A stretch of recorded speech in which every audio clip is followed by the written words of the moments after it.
Mas masakit pa sa maiwan ng boyfriend o girlfriend kaysa ma-impeach ka ng House of Representatives.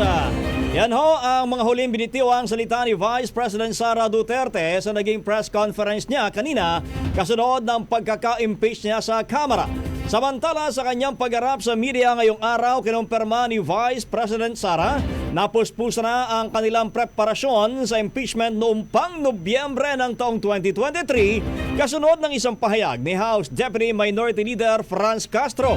Nilinaw naman ng Vice Presidente na masyado pang malayo para pag-usapan ang pagbibitiw niya sa pwesto dahil hindi pa nababasa ang mahigit 30 pahinang impeachment complaint. Bagaman wala pa raw sila sa puntong iyon, tinatrabaho na ng kanyang mga abogado ang pagtugon.